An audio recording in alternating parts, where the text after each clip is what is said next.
Hello everyone, welcome to my channel Riya's Learnopedia. আমরা যে class শুরু করেছি আজ তার পরবর্তী সেট নিয়ে আলোচনা করব। চলো তাহলে দেখে নেওয়া যাক এই সেটে কি কি কোশ্চেন রয়েছে। প্রথম প্রশ্ন, এক্স রশ্মি কে আবিষ্কার করেন? উত্তর কি হবে? রোন্টজন।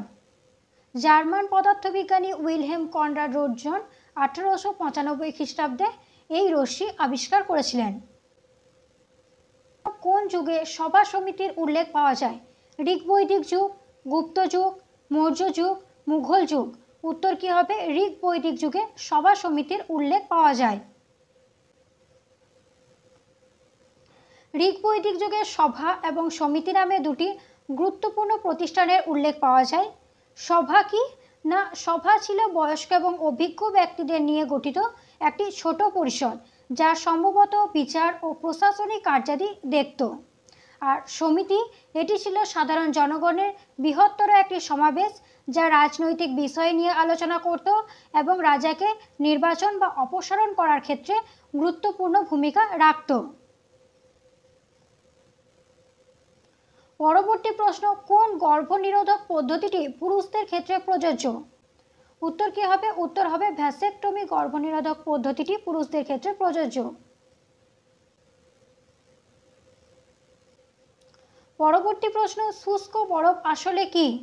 Nitrogen, oxygen, carbon die oxide, কোনোটাই নয়। উত্তর কি হবে? শুষ্ক বরফ আসলে হলো কার্বন ডাই অক্সাইড। পরবর্তী প্রশ্ন, বায়ুমণ্ডলের কোন স্তরে জেট প্লেন যাতায়াত করে? Stratosphere, thermosphere, mesosphere, troposphere. উত্তর কি হবে? জেট প্লেন যাতায়াত করে স্ট্র্যাটোস্ফিয়ারে। স্ট্র্যাটোস্ফিয়ার হলো পৃথিবীর বায়ুমণ্ডলের দ্বিতীয় প্রধান স্তর, অর্থাৎ ট্রোপোস্ফিয়ার তার পরের স্তরই হলো স্ট্র্যাটোস্ফিয়ার। এই স্তরে জলীয় বাষ্পের পরিমাণ খুব কম থাকে, ফলে এখানে মেঘ, ঝড়, বৃষ্টিপাত বা বজ্রপাতের মতো আবহাওয়ার কোনো ঘটনাই ঘটে না। এই কারণে স্ট্র্যাটোস্ফিয়ারকে শান্ত মণ্ডল বলা হয়ে থাকে। আর ট্রোপোপোজ হলো পৃথিবীর বায়ুমণ্ডলের ট্রোপোস্ফিয়ার এবং স্ট্র্যাটোস্ফিয়ারের মধ্যবর্তী স্তর, অর্থাৎ ট্রোপোস্ফিয়ারের ওপরে আর স্ট্র্যাটোস্ফিয়ারের নিচে অবস্থিত স্তর হলো ট্রোপোপোজ। আরেকটা স্তর আছে স্ট্র্যাটোপোজ, এটি হলো স্ট্র্যাটোস্ফিয়ার এবং মেসোস্ফিয়ারের মধ্যবর্তী স্তর, অর্থাৎ স্ট্র্যাটোস্ফিয়ারের ওপরে আর মেসোস্ফিয়ারের নিচে অবস্থিত স্তর হলো স্ট্র্যাটোপোজ। আর স্ট্র্যাটোস্ফিয়ারে ওজোন স্তর রয়েছে যা সূর্যের ক্ষতিকারক অতিবেগুনি রশ্মি শোষণ করে। পরবর্তী প্রশ্ন, ম্যাকডোগালের মতে মানুষের আচরণের মৌলিক নিয়ন্ত্রণ হলো বুদ্ধি, প্রবৃত্তি, সহজাত বৈশিষ্ট্য, কোনোটাই নয়। উত্তর কি হবে? উত্তর হবে প্রবৃত্তি। পরবর্তী প্রশ্ন, পশ্চিমবঙ্গের কোন কোন জেলার ওপর দিয়ে কর্কট ক্রান্তি রেখা গেছে? উত্তর কি হবে? উত্তর হবে নদিয়া, বর্ধমান, বাঁকুড়া আর পুরুলিয়া। এই কর্কট ক্রান্তি রেখা অর্থাৎ টপিক অফ ক্যান্সার, এটি 5টি জেলার মধ্য দিয়ে গেছে: নদিয়া, পূর্ব বর্ধমান, পশ্চিম বর্ধমান, বাঁকুড়া আর পুরুলিয়া। এখানে বর্ধমানকে ভাগ করেনি। দেখো, এখানে পশ্চিম থেকে পূর্ব দিকে পশ্চিমবঙ্গে যে যে জেলার ওপর দিয়ে কর্কট ক্রান্তি রেখা গেছে সেটি হলো পুরুলিয়া, বাঁকুড়া, যেটা বললাম পশ্চিম বর্ধমান, পূর্ব বর্ধমান আর নদিয়া।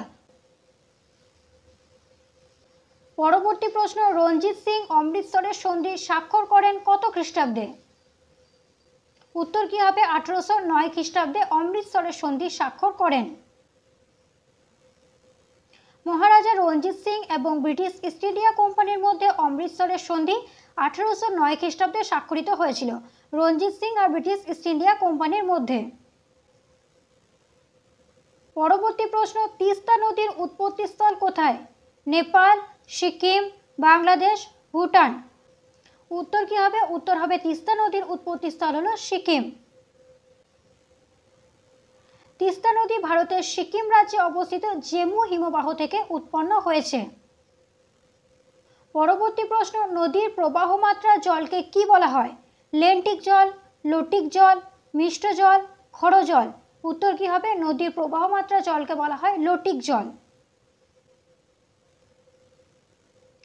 দেখো, লটিক জল এটি সেই জলকে বোঝায় যা প্রবাহিত বা গতিশীল, যেমন নদী বা ঝর্ণার জল। এই পরিবেশে বসবাসকারী জীবদের লটিক জীব বলা হয়। আর লেন্টিক জল এটি সেই জলকে বোঝায় যা স্থির বা অপ্রবাহিত, যেমন হ্রদ, পুকুর বা জলাভূমির জল। এই পরিবেশে বসবাসকারী জীবদের লেন্টিক জীব বলা হয়। আর মিষ্ট জল, এটি সেই জল বা পানযোগ্য এবং যার লবণাক্ততা খুব কম। নদীর জল মিষ্ট জলের একটি উদাহরণ, তবে এটি এর প্রবাহের প্রকৃতি অনুযায়ী নামকরণ নয়। আর ক্ষরো জল, এটি সেই জল যাতে ক্যালসিয়াম এবং ম্যাগনেসিয়াম জাতীয় খনিজ পদার্থের উচ্চ ঘনত্ব থাকে। এটি জলের রাসায়নিক গুণাগুণ সম্পর্কিত একটি নাম। পরবর্তী প্রশ্ন, শান্তিস্বরূপ ভাটনগর পুরস্কার নিম্নের কোন ক্ষেত্রে দেওয়া হয়? সাংবাদিকতা, বিজ্ঞান, সাহিত্য, কোনোটাই নয়। উত্তর কি হবে? উত্তর হবে বিজ্ঞান।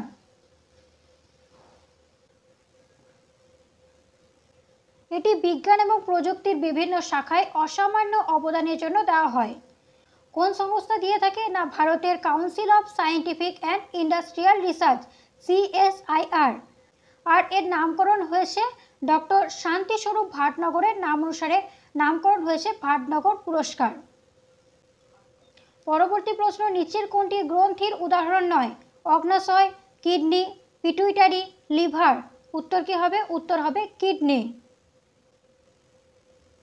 কিডনি একটি রেচনাঙ্গ, যার প্রধান কাজ হলো রক্ত পরিশ্রুত করা এবং মূত্র তৈরি করে শরীর থেকে বর্জ্য পদার্থ বের করে দেওয়া। এটি কোনো গ্রন্থি নয়। আর এখানে যে আরও অপশনগুলি ছিল, অগ্নাশয় এটি একটি মিশ্র গ্রন্থি, পিটুইটারি এটি একটি অন্তঃক্ষরা গ্রন্থি যা মস্তিষ্কের গোড়ায় অবস্থিত, এটিকে মাস্টার গ্ল্যান্ডও বলা হয়। লিভার এটি একটি শরীরের বৃহত্তম বহিঃক্ষরা গ্রন্থি। তাহলে এই অগ্নাশয়, পিটুইটারি এবং লিভার এই তিনটি গ্রন্থি, কিন্তু কিডনি কোনো গ্রন্থি নয়। পরবর্তী প্রশ্ন, সুলতানি যুগের আকবর কাকে বলে? আলাউদ্দিন খলজি, মোহাম্মদ বিন তুগলক, ফিরোজ শাহ তুগলক, কোনোটাই নয়। উত্তর কি হবে? সুলতানি যুগের আকবর বলা হয় ফিরোজ শাহ তুগলককে। ঐতিহাসিকগণ ফিরোজ শাহ তুগলক এবং মুঘল সম্রাট আকবরের মধ্যে কিছু প্রশাসনিক এবং জনকল্যাণমূলক কাজের মিল খুঁজে পান। এই মিলগুলির কারণে তাকে সুলতানি যুগের আকবর বা সুলতানি আমলের আকবর নামে অভিহিত করা হয়। সুলতানি যুগের আকবর কে উপাধি দিয়েছিলেন? না, হেনরি এলিয়ট এবং এলফিনস্টোন নামে দুইজন ব্যক্তি। পরবর্তী প্রশ্ন, মোহাম্মদ গজনভির সমাধিসৌধ কোথায় অবস্থিত? Afghanistan, Norway, Colombia, Agra. উত্তর কি হবে? আফগানিস্তান। মাহমুদ গজনভি ছিলেন গজনভি রাজবংশের একজন শাসক। পরবর্তী প্রশ্ন, ভারতের ইতিহাসে কোন যুগকে স্বর্ণযুগ বলা হয়? গুপ্ত যুগ, মৌর্য যুগ, কুষাণ যুগ, মুঘল যুগ। উত্তর কি হবে? উত্তর হবে গুপ্ত যুগকে স্বর্ণযুগ বলা হয়। খ্রিস্টীয় 4র্থ থেকে 6ষ্ঠ শতাব্দী পর্যন্ত বিস্তৃত গুপ্ত যুগকে ভারতীয় ইতিহাসের স্বর্ণযুগ হিসাবে বিবেচনা করা হয়, কারণ এই সময়ে শিল্পকলা, বিজ্ঞান, সাহিত্য এবং সভ্যতার বিভিন্ন ক্ষেত্রে অভূতপূর্ব বিকাশ ঘটেছিল। এই যুগে আর্যভট্ট গণিত ও জ্যোতির্বিজ্ঞানে যুগান্তকারী অবদান রাখেন। তিনি শূন্যের ধারণা দেন, দশমিক পদ্ধতি, পৃথিবীর ঘূর্ণন সম্পর্কে ধারণা দেন। আর এই যুগেই বরাহমিহির জ্যোতির্বিজ্ঞান এবং জ্যোতিষশাস্ত্রে গুরুত্বপূর্ণ কাজ করেন। আর এই যুগে সংস্কৃত ভাষার ব্যাপক উন্নতি ঘটে। কালিদাস, যিনি ভারতের সর্বশ্রেষ্ঠ কবি ও নাট্যকারদের একজন, এই যুগেই ছিলেন। তার বিখ্যাত নাটক ও কাব্যগুলির মধ্যে রয়েছে অভিজ্ঞান শকুন্তলম, মেঘদূত, কুমার সম্ভবম। আর এই যুগে বিষ্ণু শর্মার লেখা পঞ্চতন্ত্রের গল্পগুলিও সম্ভবত এই সময়েই সংকলিত হয়েছিল। তাহলে গুপ্ত যুগকে স্বর্ণযুগ কেন বলা হয়? না, এই যুগে শিল্প, সাহিত্য সমস্ত কিছুরই বিকাশ ঘটেছিল। পরবর্তী প্রশ্ন, শরাবতী জলবিদ্যুৎ প্রকল্প কোথায় অবস্থিত? কর্ণাটক, মহারাষ্ট্র, কেরালা, মধ্যপ্রদেশ। উত্তর কি হবে? উত্তর হবে কর্ণাটকে অবস্থিত। পরবর্তী প্রশ্ন, মানবদেহে হরমোন উৎপাদনকারী প্রধান গ্রন্থি কোনটি? Thymus, thyroid, pineal, pituitary. উত্তর কি হবে? উত্তর হবে পিটুইটারি। পরবর্তী প্রশ্ন, নিম্নলিখিত কোনটি এককোষী জীব? চিংড়ি, ব্যাকটেরিয়া, কেঁচো, সাপ। এই উত্তরটা তো তোমরাই পারবে। উত্তর কি হবে? ব্যাকটেরিয়া। পরবর্তী প্রশ্ন, শের শাহের প্রকৃত নাম কি? ফরিদ খাঁ, হাসান খাঁ, নিজাম খাঁ, কোনোটাই নয়। উত্তর কি হবে? শের শাহের প্রকৃত নাম হলো ফরিদ খাঁ। একটা কোশ্চেন খুব ইম্পর্টেন্ট, সেটা হলো গ্র্যান্ড ট্রাঙ্ক রোড কে নির্মাণ করেছিলেন? গ্র্যান্ড ট্রাঙ্ক রোড নির্মাণ করেছিলেন শেরশাহ সুরি। পরবর্তী প্রশ্ন, কোন বিজ্ঞানী রক্তের গ্রুপ আবিষ্কার করার জন্য চিকিৎসা শাস্ত্রে নোবেল পুরস্কার পেয়েছিলেন? উত্তর কি হবে? উত্তর হবে কার্ল ল্যান্ডস্টেইনার। কার্ল ল্যান্ডস্টেইনার 1900 সালে মানুষের রক্তের এ, বি ও রক্ত শ্রেণীবিভাগ পদ্ধতি আবিষ্কার করেন। তিনি দেখান যে মানুষের রক্তে অ্যান্টিজেনের উপস্থিতির ওপর ভিত্তি করে এ, বি এবং ও তিনটি প্রধান রক্তের গ্রুপ রয়েছে। এই যুগান্তকারী আবিষ্কারের জন্য তিনি 1930 সালে ফিজিওলজি ও মেডিসিনের জন্য নোবেল পুরস্কার লাভ করেন। পরবর্তী প্রশ্ন, কোন দেশকে বজ্রপাতের দেশ বলা হয়? Thailand, Nepal, Australia, Bhutan. উত্তর কি হবে? উত্তর হবে ভুটান। পরবর্তী প্রশ্ন, হর্ষবর্ধনের জীবনী হর্ষচরিত কার লেখা? ফাহিয়েন, হিউয়েনসাং, বাণভট্ট, অশ্বঘোষ। উত্তর কি হবে? উত্তর হবে বাণভট্ট। পরবর্তী প্রশ্ন, ধানের বিজ্ঞানসম্মত নাম কি? উত্তর কি হবে? উত্তর হবে ওরাইজাস সেটিভা হলো ধানের বিজ্ঞানসম্মত নাম। পরবর্তী প্রশ্ন, মানবদেহে কোন গ্রন্থি মস্তিষ্কের সবচেয়ে কাছে অবস্থিত? উত্তর কি হবে? খানিকক্ষণ আগেই বললাম, মস্তিষ্কের কাছে অবস্থিত পিটুইটারি গ্রন্থি, যেটিকে মাস্টার গ্ল্যান্ডও বলা হয়। পিটুইটারি গ্রন্থি এটি মস্তিষ্কের ঠিক তলদেশে হাইপোথ্যালামাসের নিচে একটি হাড়ের গহ্বরে অবস্থিত। এটি আকার ও অবস্থানগত কারণে মস্তিষ্কের সবচেয়ে নিকটবর্তী গ্রন্থি।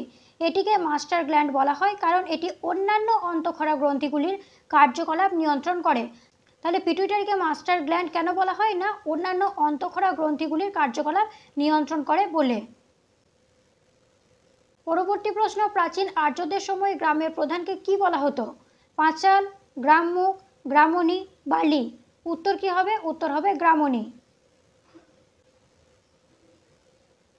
পরবর্তী প্রশ্ন, কেঁচো ও জোকের রেচন অঙ্গের নাম কি?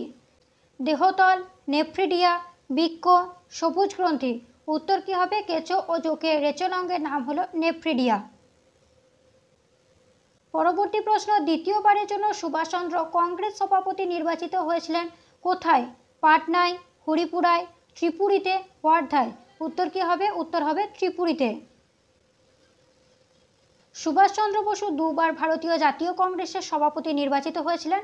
প্রথমবার 1938 সালে হরিপুরা অধিবেশনে বিনা প্রতিদ্বন্দ্বিতায় সভাপতি নির্বাচিত হন, আর দ্বিতীয়বার 1939 সালে তিনি ত্রিপুরী অধিবেশনে মহাত্মা গান্ধীর সমর্থিত প্রার্থী পট্টপি সীতারামাইয়াকে পরাজিত করে সভাপতি নির্বাচিত হয়েছিলেন।